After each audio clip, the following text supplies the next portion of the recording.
Good evening and welcome to the show. We're so glad to have you back with us. We have an outstanding show all planned for you this evening. And my first guest is Kathy McKenna. Kathy, welcome to the show. Thank you very much. Good evening, Tom. We are so glad to have you back on, and we have so many things that we're going to be talking about. Now, everybody that's watching in Nye County and Clark County, I know everybody knows Kathy McKenna. And if you don't, you've missed out on a person that does so much in our community for so many different people. But Kathy, we're going to talk about this session. We're going to be talking about Nevada Outreach. What is Nevada Outreach? Nevada Outreach is a lot, and that's what people don't seem to understand. That's a fact. So Nevada Outreach is a very large umbrella that has several programs underneath it. The first program that most people know is the No to Abuse program, and it's kind of interesting because people believe that No to Abuse and Nevada Outreach are two different organizations. Yes. And it's a program under Nevada Outreach. And that program actually helps domestic violence and sexual assault victims, people who have been trafficked. So we try to help those individuals get out of those situations and then help them set themselves up for success. We have advocates that work 24/7. We have a hotline. We served roughly 350 domestic violence, sexual assault victim survivors last year. So we see quite a few people come through our door. We also have a program called the Nye County Children's Advocacy Center. Well, before you go into that, okay. If somebody was interested in it, exactly what you just said, domestic abuse or anything else, what would they do?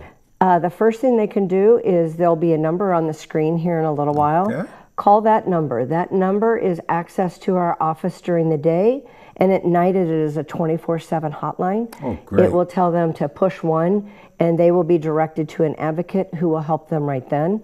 They will actually go to the site if they're somewhere they need to be. If it's a sexual assault, they'll take them to a SANE exam. Okay. So they hand walk them through everything. We work with them with case plans, making sure that they have the ability to set themselves up for success. Fantastic. And to get out of that situation. Okay. And then, as I said, we have the Advocacy Center for Children. So sadly, we saw roughly 100 children last year who were sexually abused. Wow. Normally, it's hard to believe, but it's usually done by either a family member or a friend of the family, somebody that they already know. Rarely is it ever a random stranger that we see victimizing these children. So we do the forensic interviews, forensic by the means of we have a conversation with that child. Yes. And try to have only one individual talk to that child. We work as a team with the Nye County Sheriff's Department, with the Nye County District Attorney's Office. We work with the Division of Child and Family Services, as well as we have therapists and the medical people that also work as a team to let this child tell their story. It is actually recorded, and then that way, that child only tells their story one time, and when it goes to prosecution, they will actually use that as evidence. So last year... It really helps the kid that way. Very much so, because they're not telling their story multiple times. And just like adults, people get frustrated saying, oh, they must be lying because they changed their story. Yes. As we live through these traumas, we find that we start remembering things that we actually didn't think about before. Mm-hmm. And so this way, it's just much cleaner. It makes it easier for all those that are involved in the investigation. But that advocate will actually work with that family. They will help them financially, because a lot of times they're going to therapy and they're missing work, and so they're then losing money and they need help with rent and utilities to go through what these kids are suffering and try to help them get therapy for those children. And so that advocate will walk through, explain them how the court process works, how, what it's like to be in court. Sometimes they do have to testify. It depends if the perpetrator actually takes a deal or not. So There's a lot of hand-holding with not only the victim, but the family that advocate actually works with. This is awesome, an awesome program. And so many people just need to know about it and know that Kathy and her team is driving this program to help families, to help children. That's what it's all about. Yes, and the same number that you call that will come up on the screen later, it's a hotline as well. You press 1 and you will be directed to a child advocate if that's what you actually are needing. And they do go on site, they do SANE exams, they will transport them to the actual SANE exam and explain to them what they're doing. So that is a very important program. Overall, she probably is working about 350 children right now. Wow. Because we have a backlog of cases as well. Then we also have our training center where we do parenting, co-parenting, anger management, life skills classes to help individuals that are either may have their children in DCFS's custody. Okay. And so they want to actually work with those parents to try to get them the parental capacities they need to be able to have their children returned. And also we work with the courts and juvenile probation officer for those children that and parents, you know, in the juvenile probation, kids that are in trouble. Sometimes the parents need help with parenting to understand how to work with those children that they're struggling with. And then also with the court system, we see a lot of contested divorces. We see a lot of contested custody cases. And we've had dads that are in prison or mom that are in prison that come back and are reintroduced into society that may not have had a relationship with a child for years. So this way we have the ability to help that parent work through what parenting is like. Because you know what? Those children don't come with an instruction manual. And so we want to be able to help those parents understand all stages of life. And we also do supervised visitation for the same classes for people that haven't been able to see their children. You know, if kids are in foster care, the parents will come there and the children, and they will actually be able to have a supervised visitation to keep that biological bond going with parents and children. So that is very important as far as the growth of that family to stay together to hopefully reunify them. Same in civil cases where somebody doesn't have that possibility. You've mentioned so many things that's going to be helping families, children, parents, our society, and I think that's truly outstanding.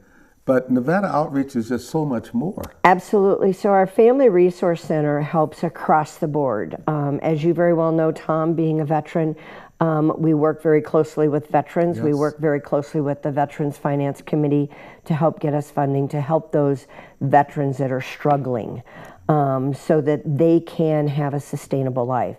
We all have hiccups in our life, and sometimes it's hard to ask for help. And so we have a lot of individuals that come in that may have missed work and don't have PTO time to be able to pay for their time off, or you know, those type of individuals, or they've lost their job and are in between jobs and need help with rent, mortgage, utilities. That is what we do there at Nevada Outreach. We do a complete intake. We want to make sure that what they're needing is truly everything. Sometimes people come in, my old story is somebody comes in and says, hey, I need a refrigerator. But once we go through the intake process, we find they're 2 months behind on rent and a month behind on utilities. But for them, that refrigerator is what's important. Yes. And you know as well as I do, Tom, if I just give them that refrigerator, have I really helped them? Not really. No. So when we go through that intake process, it's very intensive, and we make sure that we can get them on a sustainable level to be able to carry that forward. And so we work very hard to do that, as well as we receive a lot of donations, clothing, furniture, appliances, that we give out to any of our clients at no cost. And I want to also state, all of our services are of no cost. Nobody pays anything for the services that we actually provide. So people can come in and get those items that they need. Sometimes we have to put it on a waiting list and say, hey, If we get in a portable dishwasher, we'll keep it for you, and we'll call them when we get that. But that's what is really important, is to be able to help these individuals, domestic violence victims that are setting up housing again, from their trauma and abuse. People that have got a baby and is unexpected and need baby clothes and baby furniture, all those things. So that allows us to be able to provide those items to the community at no charge. Nevada Outreach, all inclusive, to help families, children, our entire community. The other thing that Nevada Outreach does is for all the veteran organizations that help veterans, since Nevada Outreach vets those people that they're looking at, and they do the in-service to make sure exactly what the needs are, then we don't have to do it again. And if it's, whether it's the Disabled American Veterans, whether it's the VFW, whether it's American Legion, it doesn't matter. They go to Nevada Outreach, they've already vetted these veterans, and we can accept that. Yes. So one of the things I'll just add is, right now, with our political climate that we have, we're starting to see problems in grants. So we are really looking for donations. Monetary would be very nice. So you can always go to our website, and there's a nice big donate button up there. We would love to have the community donate, because those dollars go directly to our community members.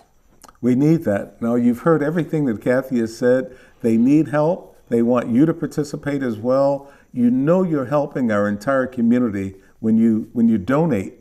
So go to the website, hit that donate button, and give as much as you can, knowing that you're helping families, children, our entire community. And we want to thank Kathy for being here. Thank you.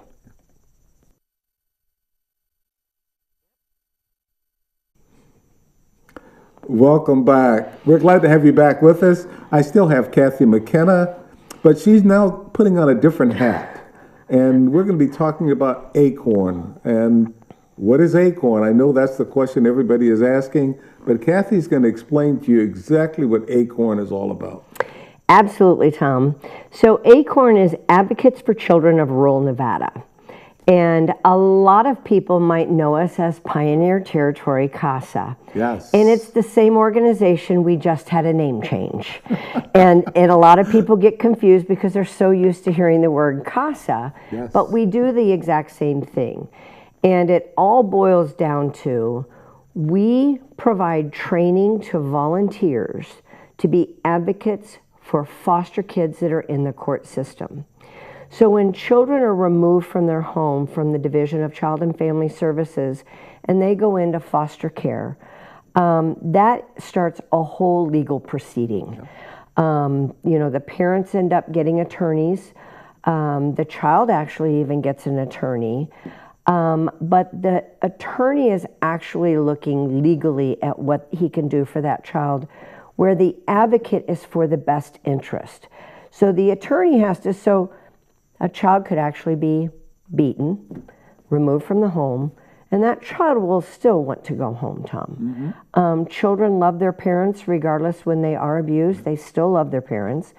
And so that attorney has to advocate for what that child wants regardless of what his opinion is, his or her opinion.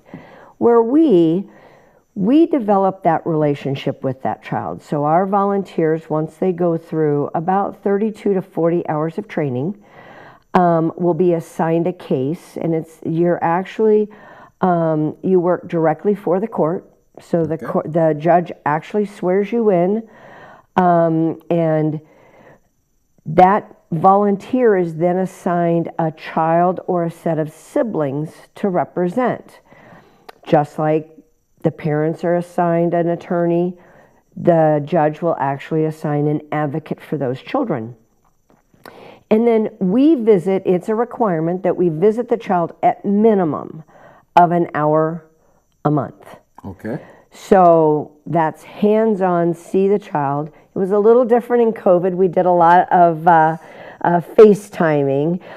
We're glad that time is over. And so now we have, we do face-to-face visits Not only am I the executive director, but I'm an advocate as well.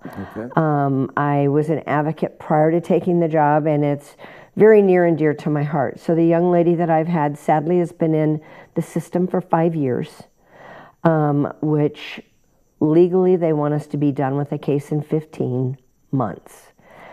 So, because we have to stop and think, a child's life is 18 years. Yes. So we want as fast a permanency for that child as we possibly can. And so with these children, you have to develop a relationship with the child. And that's why we say a minimum of once a month. I pick mine up and we go out for lunch, we'll go to dinner, Saturday's breakfast, we might do a rodeo.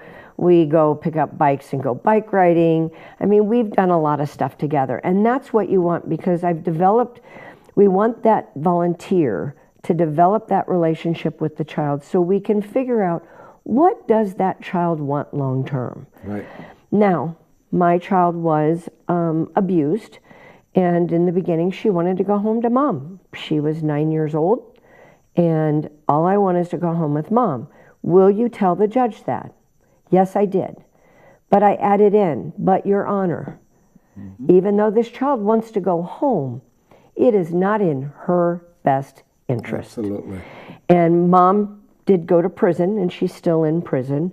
I think she'll be out in a year or so. But that's what we try to do. We try to create normalcy for these children, because just in any other job, DCFS has social workers that come and go. We have public defenders that come and go. And so nobody is stable in this child's life. Foster homes, they'll get moved from foster home a lot of times to foster home. So nobody is stable except the advocate. Nobody's stable except the advocate is a correct statement. So if somebody wanted to be an advocate, what would they have to do? Because this sounds like an ideal thing if you care anything about young people, about children. This is something everybody would want to do. Absolutely. And it's not just, a lot of people will say, oh, I don't have time. Okay, so you heard. How often do we need you to see the child? Once a month for an hour. Everyone has an hour. Absolutely. An hour. The tough part's going through the training. We do it of an evening, a couple nights a week, and it's about 32 to 40 hours depending on how the class is going. And we bring in we bring in the judge to talk to them, we bring in the DA to talk to them, we bring in DCFS. So we bring all these individuals in to talk to these advocates, and we train these advocates so they understand how to handle children who have been abused. And sometimes that's not only neglect, but it's physical abuse and sexual abuse. Okay. So we work with those volunteers. The big thing is saying yes. And we have young people, we have retired people, we even have couples that want to do it together. Okay. And believe it or not, couples work great. Having a husband and wife to go out, it's kind of like getting grandkids. Okay. Or kids. Yeah. And we have people that have never been married. We've had people that have been married. We've had divorced people. We've got kids we've had young people in college. I've had elders in their 80s. So it's something that nobody has to say, oh, well, that's not for me. It's for all walks of life. And to be able to be an integral part of a child's life, and especially when they're going through such trauma and turmoil, being away from not only their parents, but a lot of times it's their siblings. We had a case here where we had 6 siblings that was removed. Yeah. We don't have a home here in Pahrump that can handle 6 siblings. So we have 2 in 3 different homes. Wow. And I will add in, even though I really need volunteers, we also need foster homes. Because we had another family who had 5 boys, and we did not have any homes here, and they were actually placed in Reno. So if you stop and think about that, we don't have the ability to be able to have bio mom and dad see their children, to be able to keep that bond for that reunification. And so that is extremely difficult. Plus, it's hard for our advocates to go to Reno to develop that bond with those children. So foster homes are extremely needed in this community. The big difference is advocates cannot take children home. You can't take them to your home. You can take them out to the rodeo, you can take them out to the fairs, to the park, to do whatever you want, but you're not allowed to take the children home. Okay. Foster kids live with you. So that's usually the two big things. So, but we need more advocates. It's very imperative that we are striving to get one child or set of siblings has an advocate. And right now, we've got about 15 children that do not have an advocate. And so our advocate coordinator and I will play a role, not with the child, but we make sure that we are connected with the case. We sit through child and family team meetings. We make sure that if the child needs additional therapy that it's gotten, if they need medical attention that they're not receiving, if we find out they haven't been to the dentist, if they're on medications that we question, we actually will play that role, but there's not that person that's in that child's life because we can't pick up 15 children as much as we would like to. If somebody watching the program this evening decided this is something that they just have a passion to do, how would they contact you and how would they get started? You talked about the training. Is there a graduation after the training? Absolutely there is. We have a graduation with the judge, and then we have a little party afterwards. So if you're interested, all you need to do is call the number that will be on the screen or go to the website that's on the screen. And there will be a button called volunteer, and all of our applications are online. If you're like, oh, I'm not ready to fill out an application, call us, come by. We'll talk to you, explain to you what's going on. But we do have a critical need for additional volunteers so that we can have an advocate for each child or set of siblings. Also with that, I will add in, which I added in on Nevada Outreach, grants are a tough thing right now. In our political climate, we don't know where grant dollars are actually going to be or if they're going to be.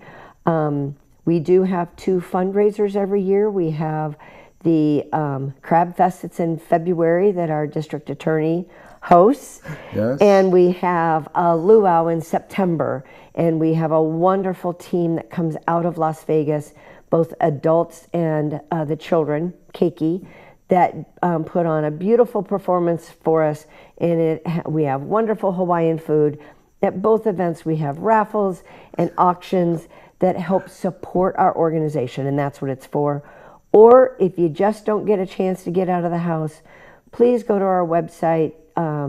It's going to be on your screen, and there's a nice big donate button on there. Please donate, because we do need additional funding for us to keep our doors open, keep the training processes happening, so we can get a voice for each one of these children for them in court. So you need volunteers, you need donations, you need volunteers, you need foster parents, you need places, you need a lot. We do.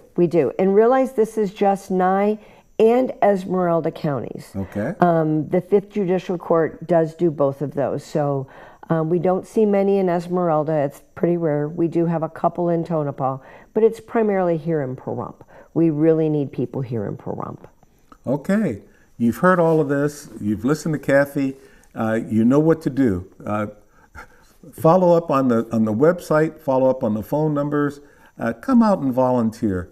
When you volunteer, you're helping not only the young people that we're talking about, you're also helping our entire community. And when they go out into our society, these are the people that are going to be our leaders in the future. So anything you can do is definitely going to help. Kathy, I just want to thank you again for being here and providing all of this information. Thank you always. I really appreciate it, Tom. Okay. Well, welcome back once again. Now, this time I have a special guest. We're going to be talking about the Fisher House.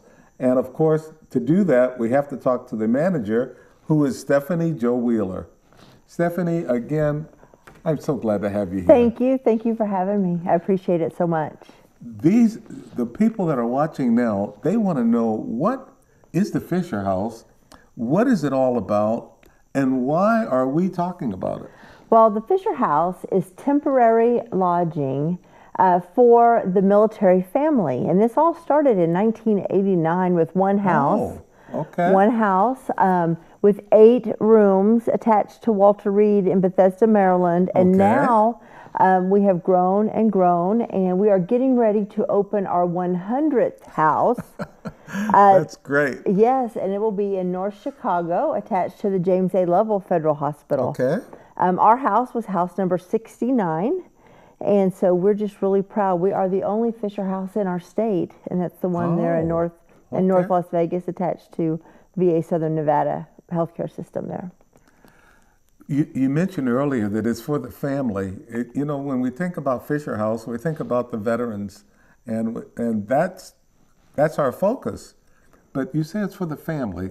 Can you Yes. explain that? So when this started, the houses started because at Bethesda they would see helicopters come in and bring our injured service members into Walter Reed. And it actually started with an officers' wives club, and they wanted to refurbish the old Quonset huts. Now I'm dating myself, the Gomer Pyle, Quonset hut. And Zachary Fisher heard about it, and he said, I'm a builder, I can build a house. So they started with that because they wanted to offset the costs associated with families being there to support their active duty service member or veteran during their time of medical care and treatment. And so that's kind of how it started. You know, veterans, some will qualify for beneficiary travel and different things that they qualify for. But the families, they were sleeping in their cars, and trying to maybe stay in churches or different places because they could not afford the hotel and lodging. So that's how the Fisher House was born, to try to fill that gap to support the families, because a family's love is good medicine. That's the quote of the Fisher House. And, I don't know about you, but I love it if I'm sick or hurt, then my family's there to support me. Yes. And so it's all, part of that the family is there to support you. Definitely helps in the healing. Yes, it does.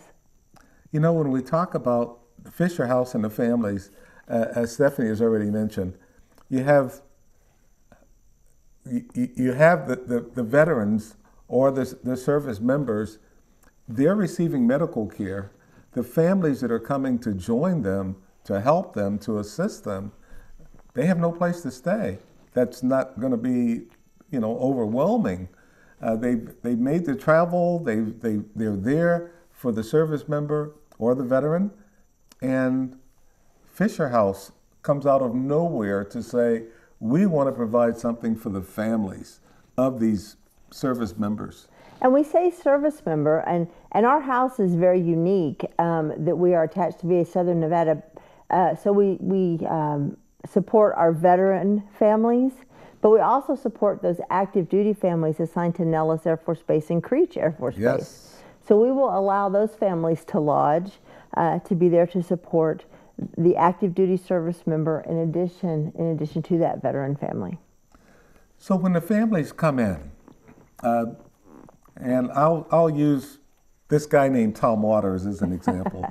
Tom Waters is having surgery or something, and so he's having surgery the next day, but instead of driving all the way from Pahrump to the VA hospital for the surgery, he wants to stay at the Fisher House with his family before going into surgery, and then the family can also stay there. What's the cost for all of this? Okay, so everything at the Fisher House is completely free. There is no cost associated with that. None? None, zero. It's what about free. For food and all the other stuff? So we do provide food. We have a state-of-the-art kitchen, which we're going to show some pictures later on in the segment of the kitchen. Some mornings you'll come down and breakfast will be prepared by a different group that's coming to prepare. Or we also have those staple items bread and milk and eggs and cereals and different things for breakfast. We also have dinner items available for you to use and cook whatever you would like to have to eat. You can use our kitchen. So for the family, and we're taking care of the families while we do this. The VA or Nellis Air Force Base is taking care of the active duty members. They're taken care of, but the families are left out on their own.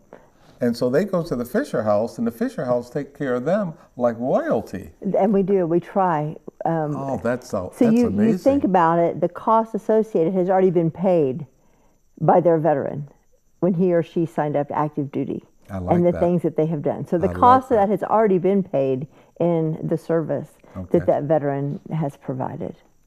And that's the heart of the Fisher House and Zachary Fisher. The thing that's so interesting is Zachary was not a veteran. Oh. And so you would think, well, a veteran would do this. Zachary was part of Fisher Brothers Construction in and around New York City, and he was just honored that we were able to have free enterprise in this country. It would not be the same if it was not for our veterans. And so he was able to build that, through sacrifices that our veterans made to make this country what it is. I never knew that he was not a veteran, and I just took for granted that he was. No, Zachary was not a veteran. He was a bricklayer by trade, and he hurt his back, and he was ineligible to serve. Okay. So anyway, he knows that this country would not be what it is if it wasn't for our veterans. The first time I heard about Fisher House, I was assigned as a principal and assistant principal at Ramstein Air Base, and I had some surgery over there as well, but didn't have to stay at Fisher House. But I heard about the Fisher House and all the benefits, but I didn't realize just how expansive it was. And we are expanding. I said we're going to build the 100th house, but we already have 25 new places. So in addition to the Fisher House in Landstuhl, Germany, we're getting one in Ramstein, we're getting one in Puerto Rico. We're growing. Atlanta's getting a house. So we are growing.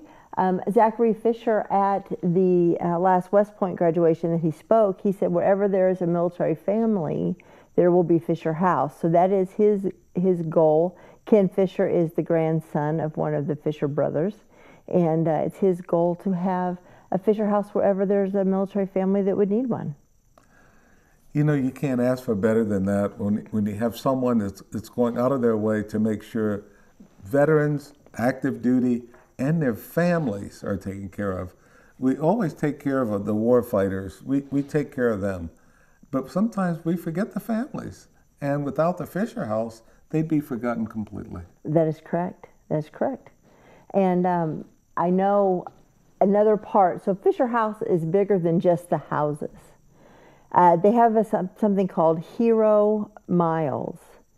And so what that is, let's say we have a veteran that lives in Las Vegas that maybe would not be eligible to stay at the Fisher House because there is some eligibility criteria. You have to live 50 miles away. Okay. So Pahrump, veterans in Pahrump qualify. But if you live right in Las Vegas, maybe you have a grown son or daughter, or your mother lives outside of the Las Vegas Valley. Through the Fisher House Foundation and the Heroes Mile program, I can submit for the airfare to be paid. So if your mother lives in Fayetteville, North Carolina, and she needs to come help a veteran, her son, that's living in Las Vegas, I can help pay for her airfare to get her to the bedside of that veteran. That's wonderful. Because they truly believe that the family needs to be there to help with the care and rehabilitation of active duty and veterans alike. You have veterans here, like I live in Pahrump now, and I know this is going out to Clark County as well as Nye County, but I live in Pahrump, but I'm from Chicago, and so if I'm in the hospital and my family wants to come and visit me, not my local family that's living with me, but say my mother or my father, they're living in Chicago, and they want to come and be with me, they can also contact the Fisher House. Right, and I can help facilitate that. There is a little bit of an application process. It's very quick. It takes about 3 or 4 minutes to fill it out. And usually, like in an emergent situation, I can get a plane ticket in about an hour and a half. Oh, fantastic. So if there is an emergency type, if it's non-emergent, usually takes about 24 hours. Okay. Still, that's pretty quick. Pretty quick. Yeah, I can't say enough about the Fisher House. Can't say enough about Stephanie and the things that she does to make everything work the way it does. I've never heard anything negative about the Fisher House. Everything I've heard from anybody has always been positive. They talk about the kitchen. They talk about the bedrooms. You'll see pictures of all of these, and Stephanie will describe a lot of this in our next session. But as we talk about those things, they are available for the families. And after surgery, before driving back home, I got a chance to stay in the Fisher House with my wife. And again, fantastic. We were able to use the kitchen. I just can't say enough. And Stephanie treated us like royalty the whole time we were there. And we bake. So there's always yes. something freshly baked I forgot in the about that. kitchen. Yes. In the kitchen. So yesterday was chocolate chip cookies. The house smelled absolutely heavenly. And so, there's always that comfort food around. Warm cookies and milk was pretty nice. You can't beat that. And it's there and available. Of course, you can bring some of your own food in. They give you places to put your own food. But she supplies so much that you really don't need to do that. All you need to do is come and be there. And they'll take care of your family. They'll take care of you. It's our honor and our pleasure to do that. We couldn't ask for more. I'm going to say that you're located near the VA hospital in North Las Vegas. And for anybody that's been to the hospital out there, you see the beautiful brick building over to the side. That is the Fisher House. If you want to just stop by and say hi to Stephanie, you can always do that. But come back and join us for the next session. We've got so much more for you. Welcome back for our final session. I'm still here with Stephanie Jo Wheeler. She's the house manager for the Fisher House out in North Las Vegas. And we've covered so many different things about the Fisher House, but Stephanie has some other items that we probably haven't mentioned yet. Yeah, exactly. I want to talk directly to our veterans, in Pahrump, Nye County, and Clark County that are hearing this. How many times have you not taken that 7 a.m. appointment that they called because you knew that you were going to have to drive? So yes. You don't have to do that. There is kind of a misnomer or misinformation that to stay at the Fisher House, you must have a catastrophic event and be inpatient. That is not the case. We were letting people lodge for different prosthetics appointments, or if they were coming in for blood work, or maybe they needed to come in the day before for some blood work that needed to be completed to see their doctor the next day. So you come in, you get your blood work done, you stay at the Fisher House, you go to your appointment to see your doctor so he or she can look at your test results, and then you can go back to Pahrump. So that is some misinformation that was out there. Also some misinformation that I've heard is people think the house is open bays with shared bathrooms. And we're going to show a picture later of the house and different pictures of the house and the accommodations. But it is something very much like you would see at any strip property. I mean, the houses are, the rooms are high quality. They have their own individual private bathrooms. Yes.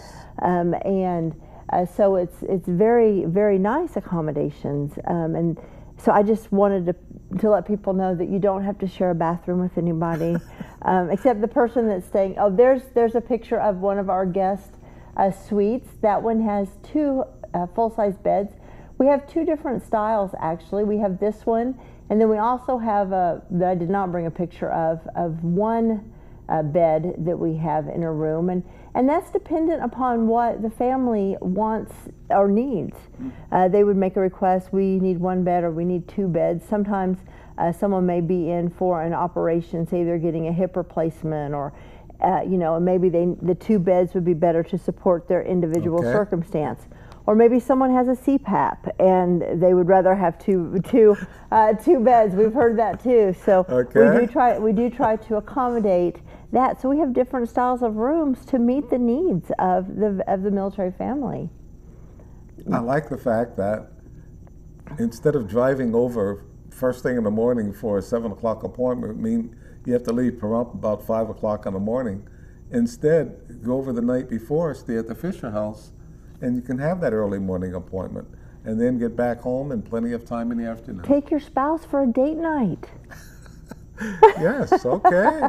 That's fantastic. That night before, no, I joke about that, and that's kind of one of the things that I have said in the But it past. works. But it does work. It does work. But we really want to utilize the Fisher House as we can, because I'm eligible for retirement, and I do not. Oh, I know. We don't want that to I do happen. not want to retire. I want to work 10 more years at least.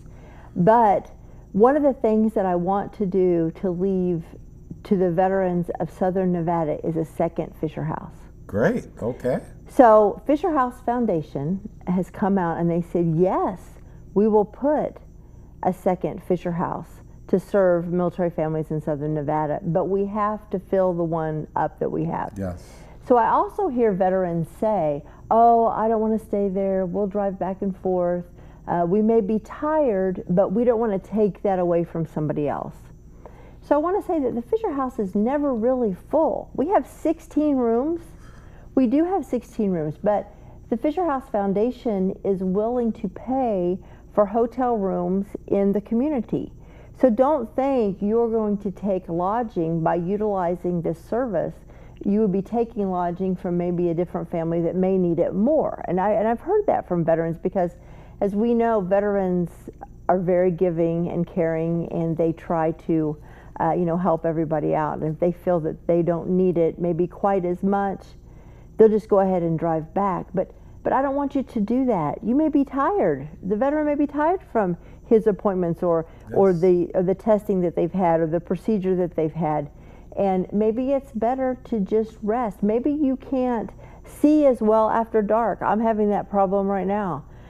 Maybe it's not so safe for me to drive after dark over the pass, and Yeah. So those are things to take into consideration, that this is here, so we need to utilize that. You know, the other thing, and you stated it for veterans, so often veterans don't even apply for benefits because veterans feel we're taking that away from other veterans more needy. And that's not the case at all. And that's why we tell all veterans, apply for the benefits you've already earned. Here's something at the Fisher House you've already earned. And Stephanie is saying over and over, if you have appointments, instead of doing that, bring the family and have that date night out. Bring the spouse and stay at the Fisher House. It's a beautiful place. It's a beautiful place. This is a picture of our upstairs. We have 2 floors, so there are 8 suites on the first floor and 8 suites on the second floor. Some people say, oh, I can't stay upstairs, but we have a wonderful elevator that will accommodate someone on a motorized scooter. So guests that get rooms upstairs are able to pull in, go upstairs and back out of the elevator. I mean, the Fisher House Foundation has thought of everything. This is our dining room. We have a big table in the middle that seats 6, and I will tell you, families are made around that big table. You see families coming together to prepare meals, to eat together, to talk about their day. And so it is just the camaraderie. We had a situation where we were full last week, and I had to put some families in the community. So what we did, we put them in the community in hotels, but they wanted to come back to the Fisher House, and that's what they said. We want the camaraderie, Yes. the other families, the other support and different things that they get at the Fisher House, that those things that money just can't buy. I think it's fantastic. And I'm going to encourage everyone that's watching the program this evening, keep the Fisher House in mind. For those veterans and their families, keep the Fisher House in mind. That's why they're there, and they're there for you. So Don't feel that you're taking it away from someone else. You've earned this. You've already paid for it. So go ahead and use it. Yeah, so we talked about eligibility criteria a little bit, but there are only 2 criteria. 1, you have to live 50 miles away. Okay. And 2, you have to have a veteran or active duty service member receiving care. That's it. So it's not a stringent eligibility criteria that we have to, fill out. And people say, well, how do I get a reservation? All you need to do is call the Fisher House. And I hope everybody got a pen and paper when we started, because I want to, and the number's also up on the screen. 702-224-6789 is the direct number to the Fisher House. Once you call and make that reservation, we do go into the veteran record and we verify that there are medical appointments. Okay. And then we get that reservation set up for you.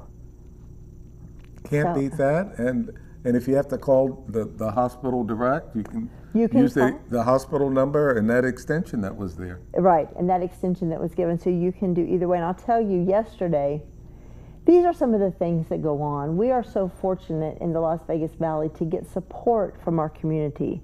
So it started yesterday morning with a community sponsor coming and decorating our house for Memorial Day. Oh, great. It's red, white, and blue, amazing.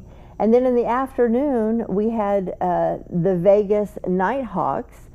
May is the month of the military caregiver, and so they wanted to come and say thank you to the family members that are staying at the Fisher House. So they brought footballs over and thanked our families. And then we had the Aliante Veterans Club Auxiliary prepare dinner last night.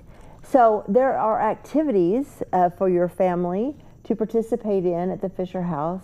Quite routinely, we have support like that. So, there are some things for them to do also. And it's all there for veterans, active duty, and their families. Right. That's what it's all about. And you have all these community things that I didn't know about, and Stephanie is telling us you have these other organizations that are coming just to say thank you for your service. Yeah, and they're there to say thank you to the families. Yes. Because you think about the spouse that stayed back. Maybe if you have a combat veteran, maybe this spouse fed the children dinner, fixed dinner, took the kids to Little League, helped with homework, and did all that. I'm sorry I'll get emotional if I talk about it very much, but isn't this the least we can do, is now take care of these families that kept everything going while our service members went to combat? I mean, I think of that all the time. Family members serve just as we do. That's correct. And their service, I want to thank them for their service as well. Right. That's what it's all about. So you have 16 suites. 16 suites. 16 suites, individual rooms. They have the elevator for those that want to stay on the second floor but don't want to walk up the stairs. If you have appointments early in the morning, you can stay overnight at the Fisher House, and that way you don't have to drive over the hump from Pahrump. Right. So yes, it's all there for you. And Stephanie is the manager. She does so much to make you feel at home when you're there. She treats you like royalty, and it's for the families of the veterans and the active duty members. And I want to invite, because I know there's going to be people watching this and they're going to say, no, I don't know, it sounds too good to be true. I want to invite you to stop by the next time you go to the VA hospital in North Las Vegas. Stop by. We always have coffee, we always have bottled water. Get a drink for the road, get a cookie or something, and just take a tour so you can see it for yourself. You can't beat that. I've been there. I'm highly recommend it. And as Stephanie said, they're willing to give tours. They're willing to take you around and show you exactly all the opportunities that are available for you. So next time you're there, don't hesitate. Don't rush back to Pahrump. Stop by and say hi to Stephanie. Say, look, I saw you on TV. I just wanted to come in and say thank you for all that you do. It would be our honor to give tours, so please stop by when you can. Well, Stephanie, I want to thank you for being here this evening and for giving them all of this invaluable information. Well, thank you so much for having me. Okay. Thank you.